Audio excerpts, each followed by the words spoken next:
Okay, record. Yeah, I see. As an introduction, we'd like to acknowledge that our mission at Vose Library is to advance learning, inspire curiosity, enrich lives, and promote community. And with that in mind, let me introduce our guest. Caroline Ailanthus is a science writer. From blogging about climate change and editing scientific papers to her meticulously researched fiction, her projects blend science and story. She grew up in Delaware and attended various small, odd schools, mostly in New England. She now travels often, but usually lives in Maryland with her husband and assorted animals. Caroline has a BA in environmental leadership and an MS in environmental studies. When not writing fiction or walking her beagles, she works as a freelance writer and editor. She is the author of 2 blogs, The Climate in Emergency and The School with No Name. Her short nonfiction, and occasionally her short fiction, has appeared in multiple publications, including Pangaea, Dream Streets, and Appalachia, among others. Ecological Memory is her second book after To Give a Rose. Without further ado, please help me welcome Caroline Ailanthus. Welcome, Caroline. Thank you. Hi, everybody. Welcome to my backyard. Thank you for coming. I am Caroline Ailanthus. We are here to discuss my book, Ecological Memory, and some of the ideas that grow out of it.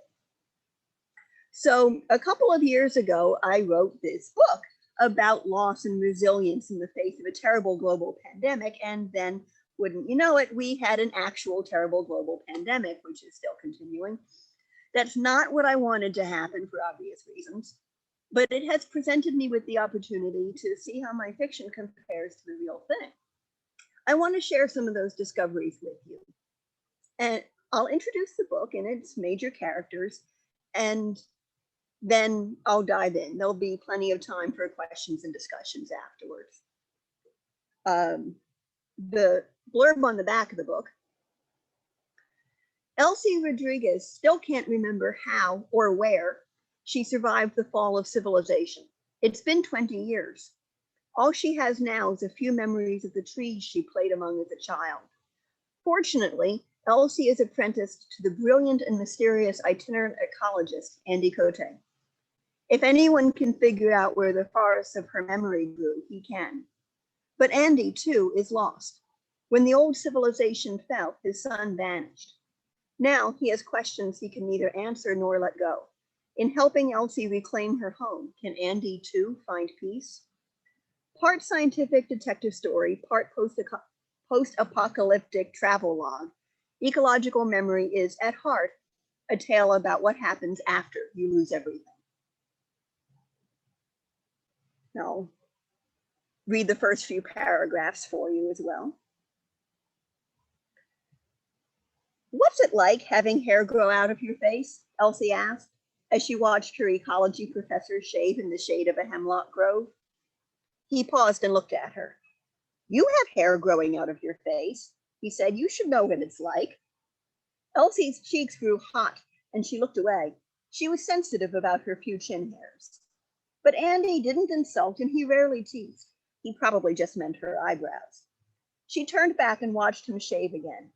He let her watch, ignoring her gaze, as distant and professional as if they sat in his classroom back on campus. She felt safe with him. She didn't know why. She never played the little kid except with him, but she couldn't tell if he liked or merely tolerated the act. Without his white stubble, he looked younger, but Elsie could not guess his age. Personally, he remained a mysterious blank. Professionally, she knew he was impressive. Dr. Cote was one of the few scientists left from before the pandemic, and unlike a lot of survivors, he hadn't left his old career behind. Instead, he and a very few colleagues had fought to save data and scientific literature from failing computers, and then spent years reweaving professional networks and academic systems. 20 years later, he was still at it. crisscrossing the country on foot every summer. She planned to be an environmental educator, not a researcher, but she'd asked him to sponsor her application to the professional guilds anyway. Nobody knew more than he did about how science functioned as a human community, and nobody was better than him at explaining how to work with people. That, and she admired his simple, fearless doggedness. Everything else was a matter of rumor. People said he'd lost a wife and children in the pandemic, but of course a lot of people had. It was his refusal to discuss his family that lifted common tragedy to mythic status. Opinions split over whether he had remarried. Elsie had noticed, traveling with him,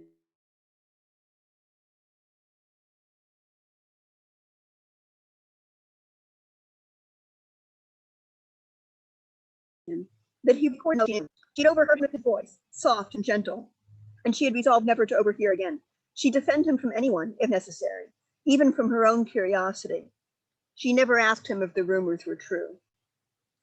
She did once ask him to explain what 10% survival rate really meant in human terms. Andy had knelt beside her and asked her to put out her hands. She had laid them, all 10 fingers, on the cool brown needles of the forest floor.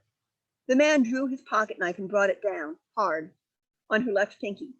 Of course he didn't cut her, but it took all her will not to flinch. He repeated the motion with each of her other fingers, and each time she felt a thrill of fear and the impression of the knife blade lingering on her skin.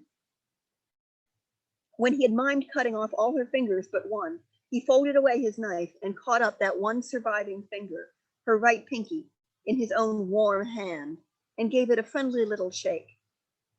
Now live the rest of your life like this, he said. Obviously, their pandemic was worse than ours. Theirs destroyed civilization, something ours has never seriously threatened. A less obvious difference, but you may notice it, is that within the book, the word pandemic doesn't just mean that the disease has spread everywhere. It also is the name of the disease. Major historical events change language, and this shift in meaning is consistent with what the characters have gone through. The best way for me to explain what their pandemic is like is to let Andy explain it. So I'll read you another section. Two bits of explanation here, which if you were reading the book, you would know, but I'm only giving you an excerpt so you don't. Number one, Andy and Elsie are sharing a room here because that was the only room left in their stay. Any other reason? The other thing is the book is written for the eye more than for the ear. As Andy is telling the story, Elsie is going to be interrupting him. So you're going to hear two voices, and they're both mine. So just, there we go. This section is a little bit long. I'm going to read all of it to you because it contains not only the pandemic description, but also a lot of character building and so forth. It'll help you get an idea of the feel of the book.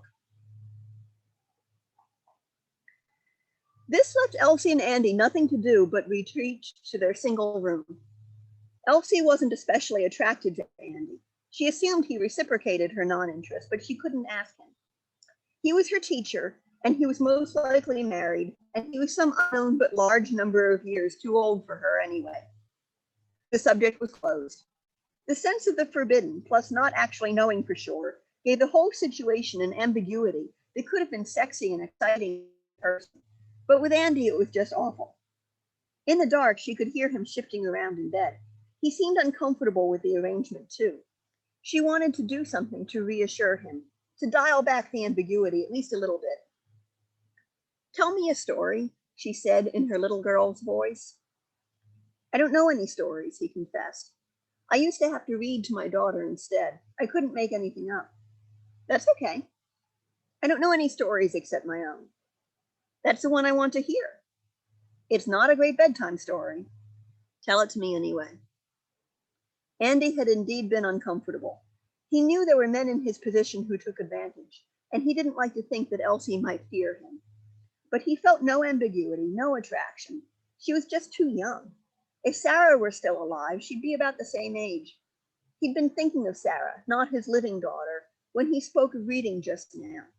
He did not ask himself why. And so, when the girl asked, he gave in without thought, without caution, and gave her a bedtime story. The first thing that came to mind was the scent of the desert. The Sonoran Desert doesn't smell like anything else. It doesn't smell like a beach, although the soil is often sandy. Nor is the scent exactly explained by its mix of plants, though they do contribute. If it rains anywhere within miles, you can smell the creosote bushes come alive. A scent like an Eastern... I'm sorry, there's background noise. I hope it stops. Sorry. A scent like an eastern hemlock grove, only more so, flows along most watercourses, the perfume of invasive tamarisk trees. The cloying aroma of desert willow could distract the hiker in April. But underneath all of that is something else, something delicate. Andy thought it might be the local mix of soil bacteria, but whatever it was, 20 years later, when he cast his memory back, the scent was the first thing to greet him. When the pandemic came, he began, I was out west, alone in the desert working. I got the news online. How could you get online in the middle of the desert? There were cell phones everywhere. There were a lot of people back then, so there were a lot of cell phone towers. We had almost universal coverage there at the end. Wow. Okay, go on. So, on the news, there was just something about some measles cases in New York. Measles was rare, but not unheard of. No big deal. The strange thing was, a few days later, they said those people had already been vaccinated. The vaccine hadn't protected them. So the pandemic was measles? Nobody told me that before. When Elsie spoke, he saw their small, darkened room around him. When he replied, he was back in the desert. The shift was jarring. He let himself slip back into his story again. No, see, that's the thing. Measles isn't like the flu where you need a new vaccine for every strain. With measles, the part of the virus that triggers the immune response doesn't mutate. If you're resistant to one strain, you're resistant to all of them, or it isn't measles. This wasn't measles. The symptoms were similar, but not identical. The biggest difference was that with the pandemic, pneumonia wasn't just a rare complication. It was an inherent part of the disease. That's part of why so many people died.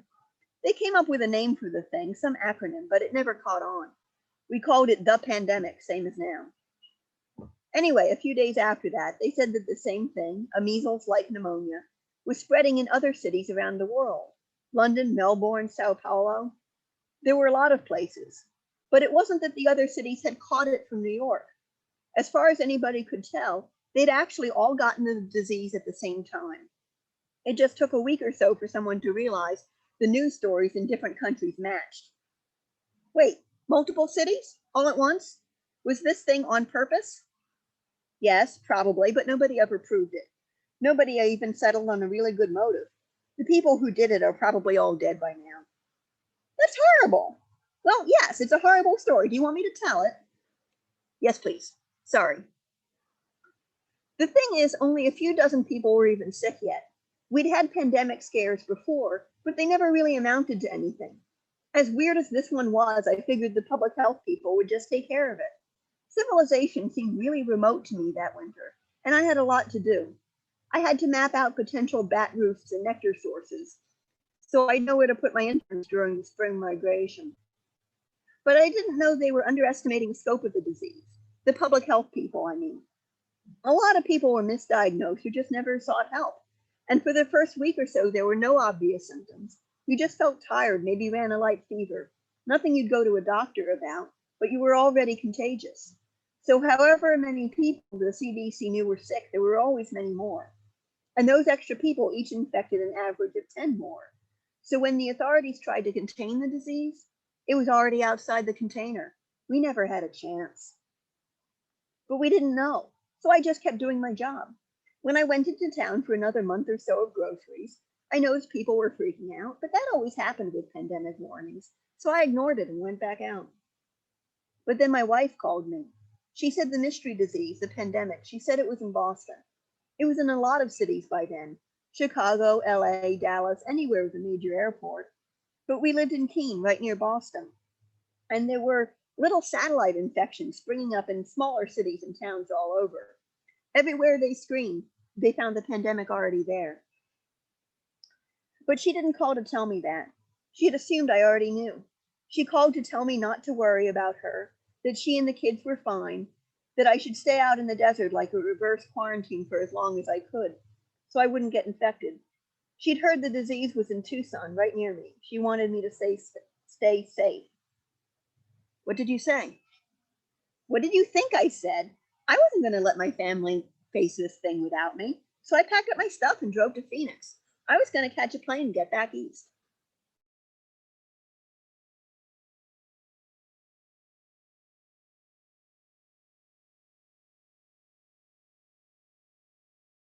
But I got to Phoenix. The airport was full of people, but nobody was allowed to take off. And everybody was shouting and waving money around. It was insane. I remember sitting in the airport, trying to figure out what to do, watching the TV there, all about the emergency measures, and then my cell phone rings, and I'm sorry. This is just, I know, your wife. I'm sorry. And my daughter. I'm really sorry. Thanks, Andy said. He remembered just for a moment, not sadness, which he'd had no time for back then, but simply how surreal everything was. How the president on TV, calmly discussing the imminent end of civilization, with the pandemic rash already on his face, had seemed no more remarkable than the giant airplanes coming in to land outside. Neither had looked quite real. His wife must have lied to him, he'd thought. She must have lied. He repeated the same thought over and over, unable to focus well enough to finish one idea and go on to the next. They had just said on the news, they had just said 2 to 4 day survival from onset of definitive symptoms. But he talked with her that morning, and she'd said she was fine. She and the kids were fine. She must have been lying. She tried to save his life, the last thing she did, and she'd failed because here he was in the middle of tens of thousands of probably contagious people, all for nothing. But he would not cry with Elsie. I couldn't help my wife and daughter, but my son was still out there. I didn't know where he was. The man who contacted me said my son was at our neighbor's house. But when I called, the phone just went to voicemail. Same thing with most of our other friends in the area. Most of them were probably sick already. Those few I could get a hold of had left town, so nobody could help me look for my boy. I tried the police, but they didn't seem to think a missing 8-year-old was an emergency. They thought I just couldn't find my babysitter's phone number or something. I couldn't explain it right. They were polite to me. I could have killed someone. I had to get back east and look for him myself. But I couldn't get a permit to get through the roadblocks. I started looking for ways to smuggle myself through, but somebody stole my supplies out of the back of my truck, and I couldn't replace it all at once. They were rationing food and gas so people wouldn't drive across the country. I hoarded what I needed a little at a time. Days went by, a week. Everything was just ridiculously difficult. Things in Phoenix were falling apart.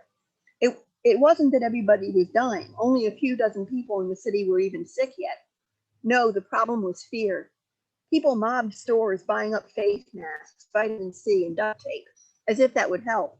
They bought up hand sanitizer, but that was just alcohol gel, and alcohol doesn't kill viruses, only bacteria. There were public dispensers of it all over the place anyway. People just weren't thinking. Anytime someone would show up on the street with what looked like the rash, even if it was just a sunburn, everyone would panic. And some people looked for someone to blame. You said you thought the pandemic might have been deliberately created. So did we, but we didn't know who. So some people guessed. It was a government conspiracy. It was the Chinese. It was the Arabs. It was white people. It was Mexicans. Mexicans? Oh, sure. There was a lot of tension because of perceived competition for jobs between Anglos and Latinos, especially in the Southwest. And there were always people in this country who didn't like immigrants. Yeah, my mother told me that. Her parents brought her here when she was little, without papers. Go on. The most ridiculous idea I heard was that Muslim terrorists from Syria or Iran had invented the virus and were smuggling it into the US inside infected, undocumented Mexican immigrants. Guys went out into the desert with guns. You know, it's funny. When I was your age, we were all obsessed with zombies. I don't know why. There were movies and books and stupid little games on the internet all about the zombie apocalypse. And then it actually happened. We were all the walking dead running around in desperate need of brains. But still, I thought I was going to get out. I was going to be an exception. I was going to find some way through and go find my boy. Then I started coughing. I looked in the mirror and the rash looked back at me. On some level, I knew the pandemic wasn't a death sentence. A lot of people recovered. The real mortality was from what happened later. But I wasn't thinking survival statistics. I was thinking, that's it, I failed, I'm dead. I wasn't going to make it to New Hampshire. Even with a car, the trip took almost a week. The hospitals were overloaded by then, and they couldn't do much for you anyway. So I got in my truck and I headed north to the Grand Canyon to wait. I figured if I was going to die, I might as well do it someplace pretty, away from the crowds. But then my stupid truck broke down on the way. I was starting to feel really bad at that point, really sick. And I thought, well, this is great. Here I am about to die on the shoulder of the damned interstate. So I rigged up my tarp for shelter and privacy, crawled into the back of my truck, got in my sleeping bag and waited. Everything hurt. I couldn't breathe well. But the worst thing, I was bored. I couldn't sleep or even daydream because of the pain and because I was out of my head with fever. Time passed, I don't know how much. Then the fever broke. Breathing got a little easier. I sat up and it was like the fog had cleared. The virus was gone, but my lungs still felt awful, my truck still wouldn't start, and my sleeping bag was soiled, just soaked. So I figured I was going to die of exposure. I'd gotten up, gotten myself cleaned off and dressed, and I was trying to figure out what the hell I was supposed to do when, I am not kidding, 3 guys I know come riding up on horseback, and Andy suddenly realized that Elsie hadn't asked a question in a while. He listened to her silence and concluded she was asleep. He tried not to feel slighted, but there was no way he was going to get to sleep himself. He hadn't thought about these things in a long time. The way the desert smelled, the sounds of the riots in Phoenix, the cold, hard feeling of being sure he was about to die. And before all that, how it felt not to be a widower. He'd forgotten that one. He felt all jazzed up, ready for battle, but there was no one to fight, nothing to do in this silent house of sleeping friends. He got up and went to the bathroom, and then walked down to the common room, sat in the dark at the empty bar, and turned on his tablet. He hadn't meant to share so much.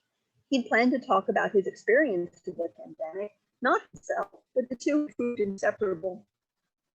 He had not been able to stop the feelings from coming up. And when Elsie somehow knew or guessed that his wife had died, he had been unable to deny it. He had managed to keep some things back, like the story of what had happened to his parents and brother. But those thoughts and images, too, were all stirred up in his mind anyway. Should he have shared any of his story? He told himself he needed to hear at least an edited version of the rest. Things are what parents couldn't, or she had a right to know where her world came from. So what if there were things he'd rather not think of ever? Her need trumped his. But he also scolded himself.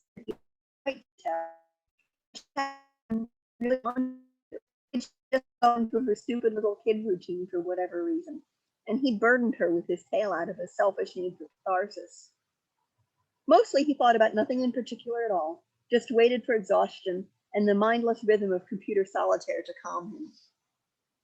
By the time he returned to his room, the moon, waning towards half, had risen high enough to shine across the roofs of the buildings on the other side of the street and in at the window.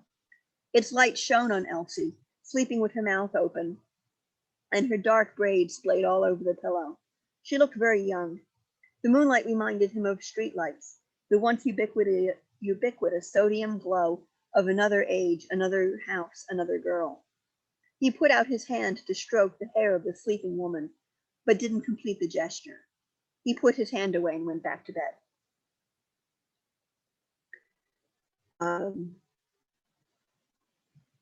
Scrolling down so I can look at my notes here. I didn't set out to write about a pandemic. I set out to write about what happened after the end of civilization. The pandemic was just a mechanism I used to create the post-disaster world I needed. But if I'm going to write about something, I want to do it right. I wanted epidemiologists to read this and, not twitch. So I read up on how infectious diseases spread and what health officials do about it. and I thoroughly picked the brain of a very generous virology student a friend introduced me to. I created an imaginary disease and its sweep through humanity, and I made educated guesses about how humanity would respond. When life began to imitate art, it was eerie. Friends who had already read the book contacted me, a bit freaked out. It seemed at times as though I predicted the future. I hadn't. I had simply listened to what experts had to say, and they said that we were vulnerable to pandemic and that a disease likely to become a pandemic would have certain characteristics. For example, we've seen that when there's an Ebola outbreak or a dangerous new flu strain, anything like that, health officials the world over are pretty quick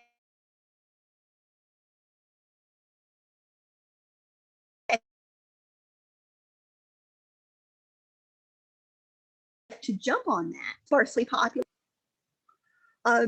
So even though most new diseases do pop up in rural areas, a pandemic is more likely to start in a city.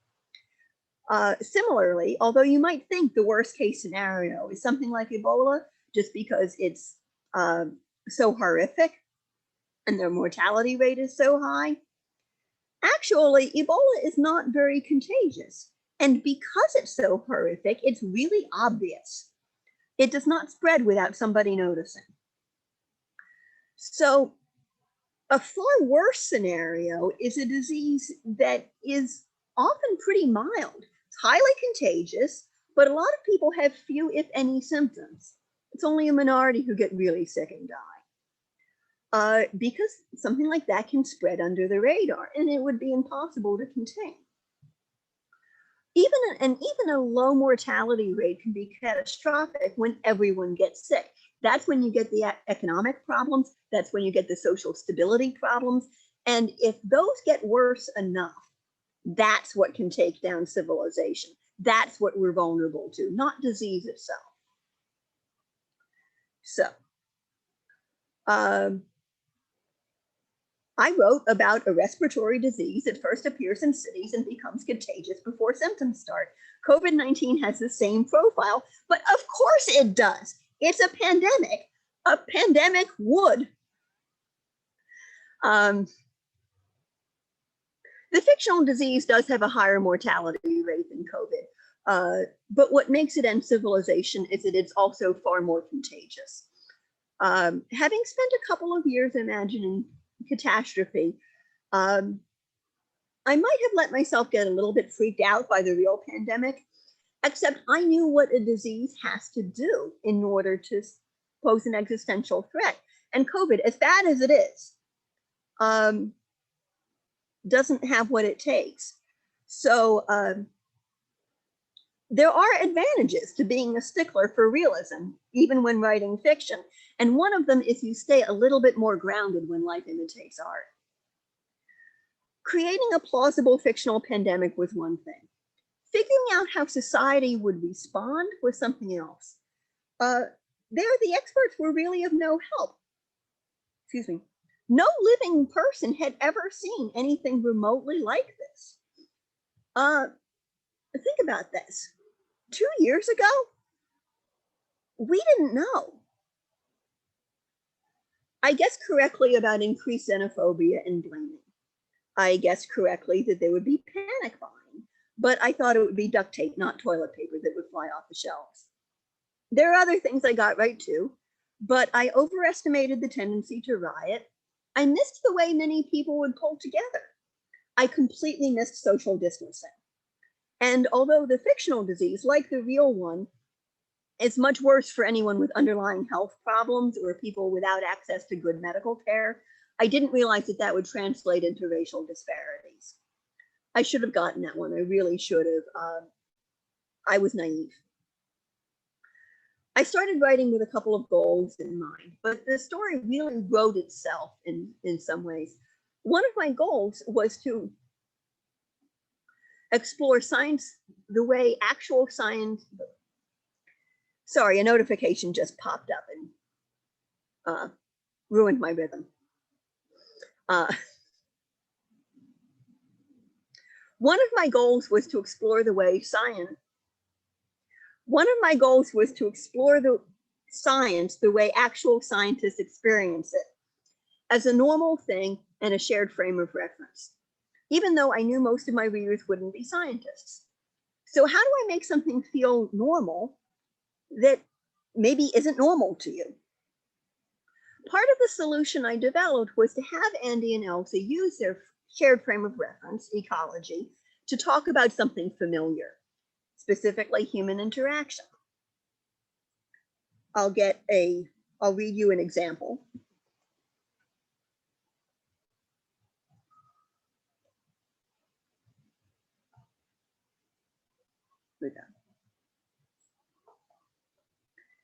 If this were a movie, she said in a dreamy voice, you'd turn out to actually be my father.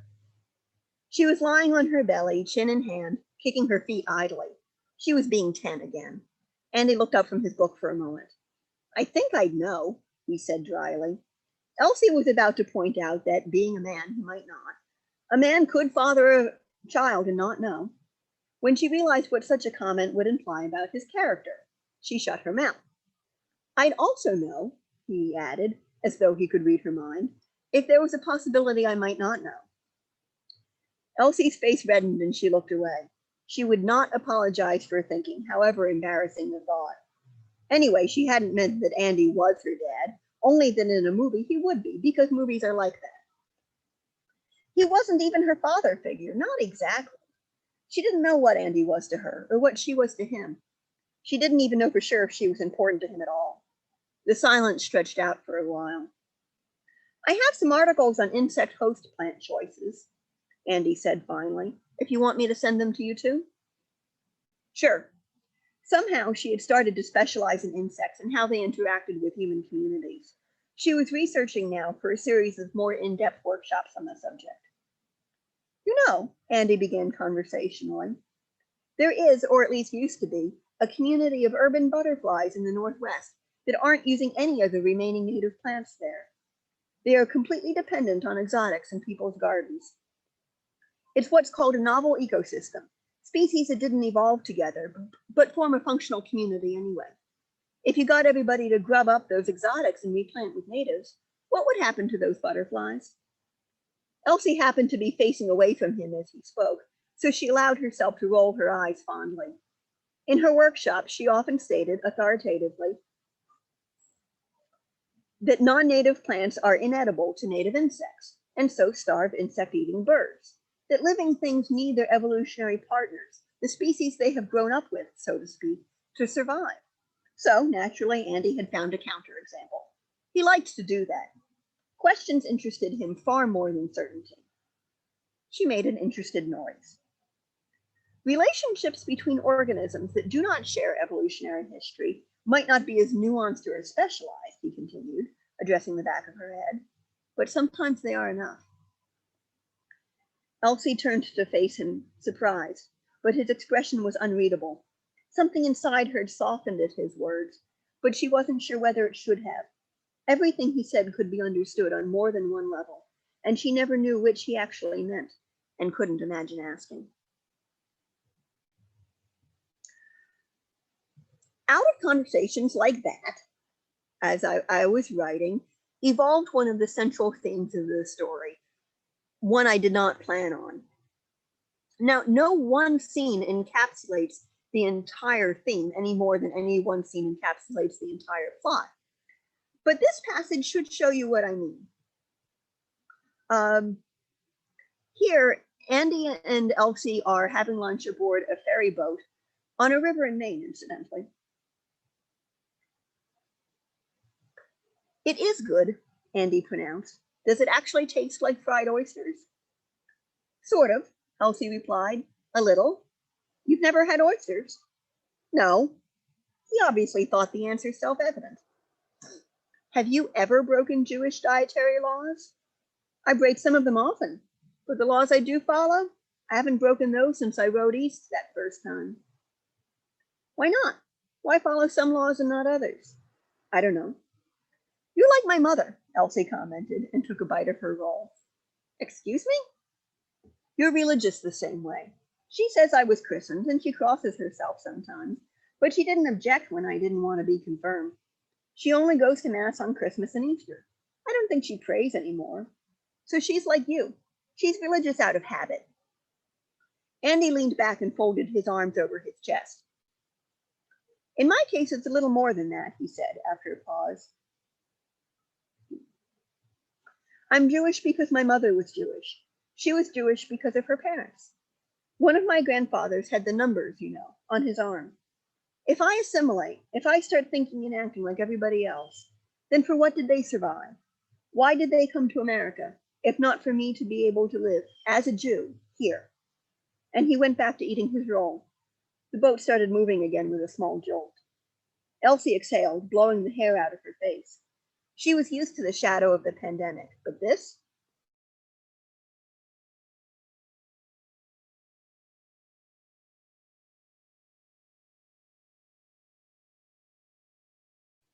She'd been carrying a basket of fries, she said. I hadn't thought of that. Everybody goes through something. It's like hurricanes, she said after some thought. Oh? Yeah. The Great September Gale, the hurricane of 1938, Tropical Storm Irene, Hurricane Odette. You've told me how to find sign from all of them. But those scars don't mar the landscape, do they? They create it. What you're talking about is disturbance history, Andy told her. Say, fire. People look at a wildfire, they think it's the end of the world. As he spoke, he noticed that he had a blob of ketchup on the back of his left hand. It looked almost like blood. He put his roll down and used his ketchuped hand as a sort of a palette, daubing a violently red spot in the middle of the table with his right index finger. And it is the end of the world, he continued, if your world happens to be encompassed by the particular patch that burned. Animals and plants die in fires. Sometimes people do. That loss is very real, but it is local in both place and time. If you pull back, if you look at the bigger scale, you see there are lots of little burn patches in various stages of recovery. He began dotting the table with a lot of the little ketchup blobs. Pull back far enough and you see the fires are just part of a larger, complex pattern. Like the log patches in the mountains, if you remember. He surveyed his work and Elsie laughed to see it. He'd made a rather crooked and pointillist smiley face. Notice his line. And it is the end of the world if your world is the patch that burned. That loss is very real. The larger pattern he describes doesn't make tragedy not tragic. He knows better than that. He lost family members to the pandemic, and his grandfather lost family to the Holocaust. There is no planet on which things like that are not just awful. But he's an ecologist, and the idea of apparent contradiction between scales is very important in certain forms of ecology. What's going on at a small scale can seem to be the exact opposite of what's going on a large scale, yet both are real, and in fact, both interact with each other. So we're not using an analogy here. We're not saying, let's pretend human beings are ecosystems. Rather, the discipline of ecology provides a certain perspective on how systems work. Ecosystems are systems, but so are human societies and even human minds. So studying ecology gives you a way of thinking about all sorts of things beyond ecology. And maybe that perspective helps Andy to cope. It can help other people to cope too. I'm not saying everybody needs to go study ecology.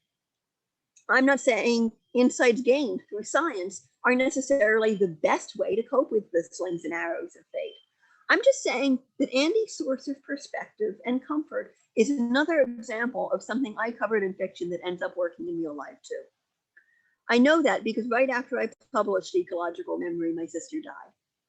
She didn't die of COVID, she had cancer, but that doesn't matter a whole lot right now. The point is, I know there is no planet on which her death, the death of any loved one, is anything other than awful. Knowing there is a larger world, a larger pattern doesn't take that away.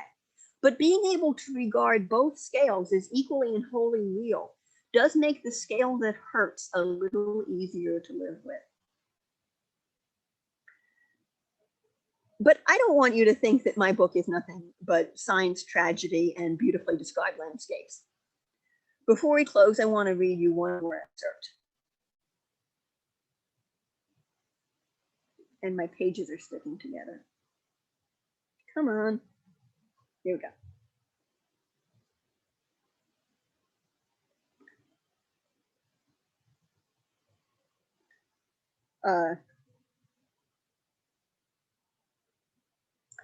In the morning after breakfast, she and Andy headed back towards Homestead, across the wet ground under a sky as gray as glue.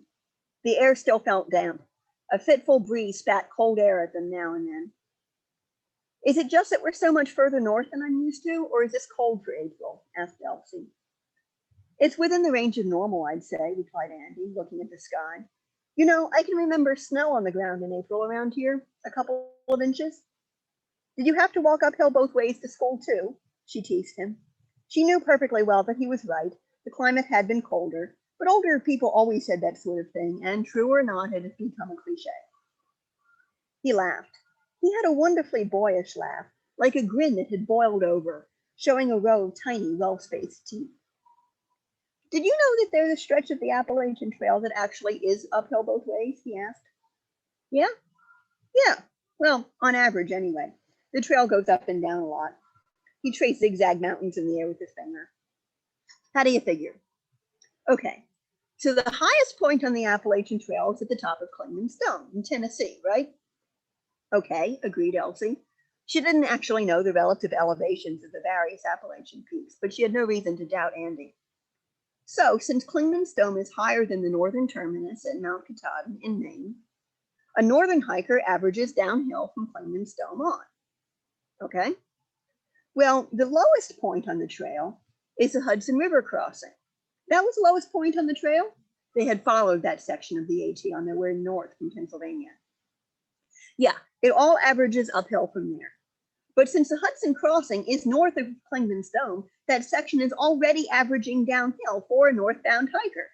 So the section of trail from the Hudson River to Mount Katahdin is both uphill and downhill if you're heading north, and is therefore uphill both ways. Brilliant. Is thinking of things like that what geniuses normally do with their spare time? Well, we could try to take over the world, but that usually takes money. We're going to move into questions and answers now. I want to cover a couple of details. If this were an in-person talk, I'd have a table full of books and you can buy signed copies and so forth. Times being what they are, I don't have a table, but I do have books. You can buy signed copies through my website. I put that in the chat. If you want me to say anything particular other than, enjoy Caroline Ailanthus, send me an email. I've put my email address in the chat also. If there's any technical problems with ordering the book or whatever, shoot me an email. If you have questions or want to chat too, you read the book, you think it's great, you want to talk about it, awesome, send me an email. You can also get copies on Amazon and other places. The library has a copy. It's just that if you get a copy from somewhere other than me, it's going to be hard for me to sign it. If you've enjoyed this talk and you want to help me out, a great way to do that is after you've read my book, and I'm pretty sure you're going to enjoy it, review it on Amazon. Amazon shows a book to more people based on how many reviews it has. So, take 2 minutes, you don't have to write, something for the New York Times book review. It can be nice and simple. And it'll make a huge difference.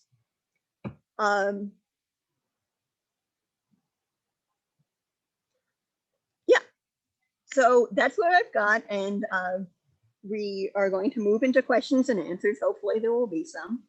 Thank you, Caroline. And I'm just going to say, for those who may not see the chat when they watch this, that your email, one more time, is CAILANTHUS@gmail.com. And I'm just going to read to you. Angie wrote, "My mouth is hanging open. I remember the surreal feeling I felt when I was reading The Murmur of Bees by Sofia Segovia when the pandemic first started, a story that began with the Spanish flu, thank goodness, Didn't read your book when it all began. Wow, wow, wow, wow, wow. I'm blown away by your details and your parallels to what we have experienced over the past year. Now that we have, quote, turned the corner, I'm completely intrigued by your writing and would love to read it. I really love your dialogue, the intellect that shines in your writing. I'm really interested in finding out more about who made, quote, your pandemic happen. Did you have a year in mind for your story? I don't think I caught that from what you read. I love it that you put your words on paper. I've had a few science fiction-based theories about societal changes, but have not been brave enough to put them on paper. You are an inspiration. Many thanks for your time and the sharing of your writing with our Vose community. Very thought-provoking. Oh, how lovely.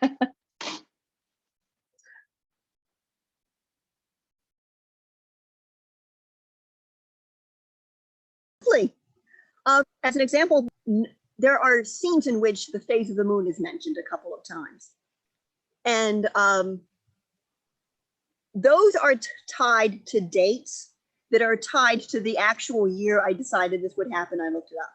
However, I'm not going to say publicly what the year is.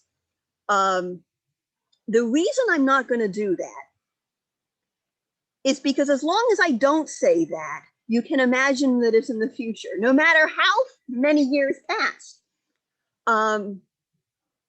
If you see the movie 2001: A Space Odyssey, which for one thing does mention the year, so it does not work as the future anymore, but also there is a scene in it where you get to see the Earth as seen from the moon in the background, just very brief.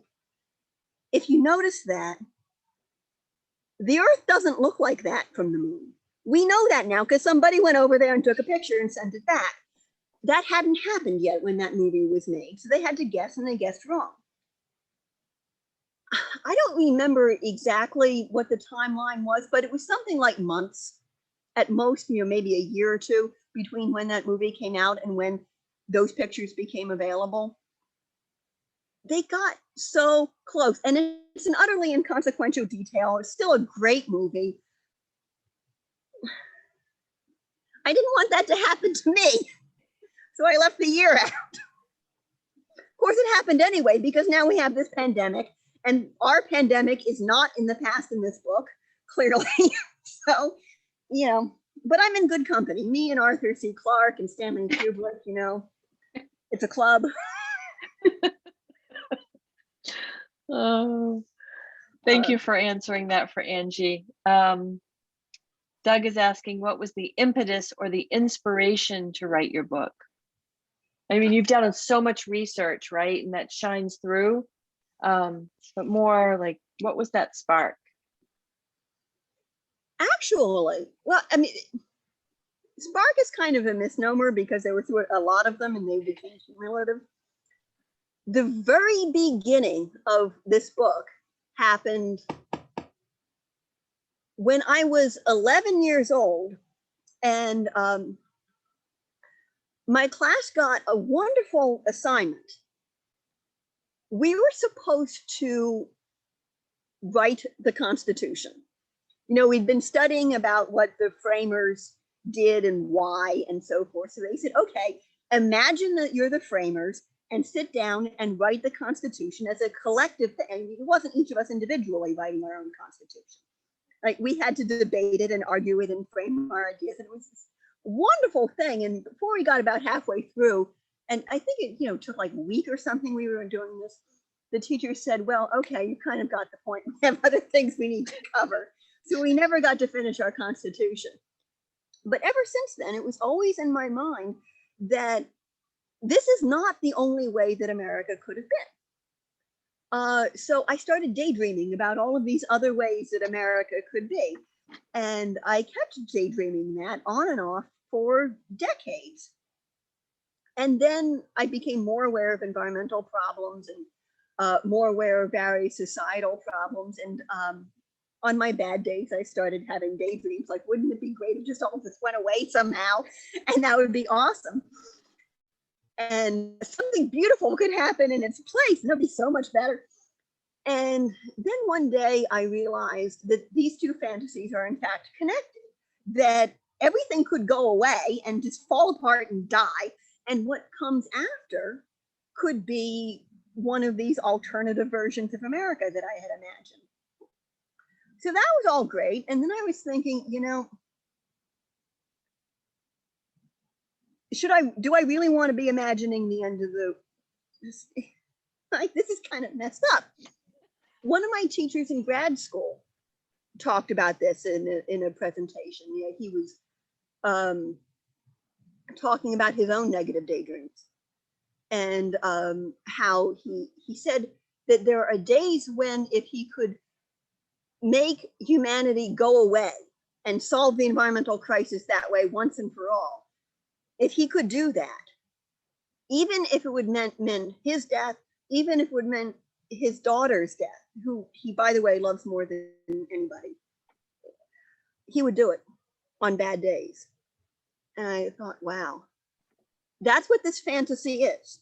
It's not just, oh, wouldn't it be great if everything were better? I'm imagining people dying. I'm imagining people losing people. That's what's going on. So what's that like?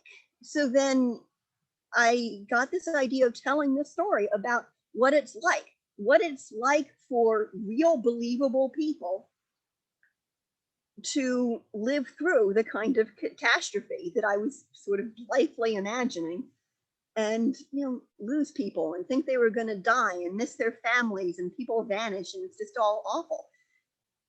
Even though in my book, it's not a dystopia. Things turn out really well, and there's still all of this trauma, and I felt that it was really important to acknowledge that and honor it. If I'm going to be imagining the end of the world and the beginning of something better, I really need to also imagine the pain that would cause if it happened. Mm-hmm. So that's where that came from. Angie's asking this quick question. Do you have an audio version of your book? I do not. I would love to. Mm-hmm. There's an ebook version, and I think that there are programs that people who who are blind or who have other issues like that can use to turn an ebook into an audio book. Sure, I don't know the sure. details, but those do exist. Okay. Doug is saying your talk was very interesting. Thank you. And then I just have a quick question for you. The title. So was that your choice? Some authors don't get to choose their titles. Did you choose yours? I chose it and I fought for it. I've been told by multiple people that I should not have that title. The thing is, and ecological memory, it's a technical term. It's the capacity of an ecosystem to return to a prior state following disruption, which is metaphorically what the whole book is about on so many different levels.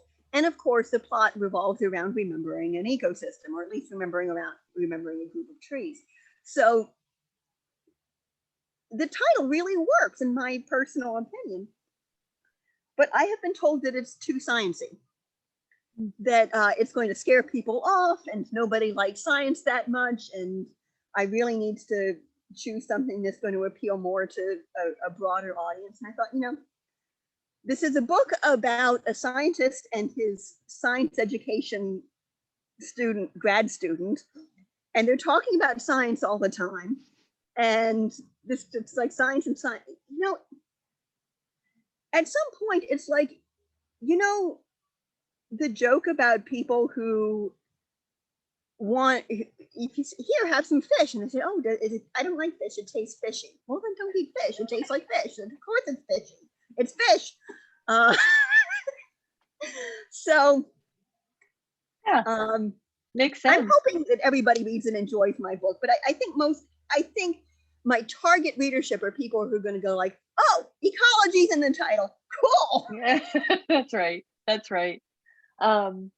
And then the extras are just the bonus, right? That's good. I really appreciate you being with us tonight, Caroline, and love that you chose to read from your book. So many authors will talk about their book, but don't necessarily read. And I like that you chose the passages that you did. Thank you so much. Thank you. That's very good feedback. Yeah.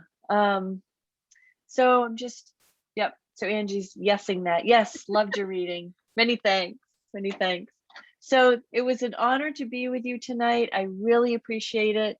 And we will YouTube this for everybody to see. And thank you again. Thank you. And It was thank fun. you for your good work.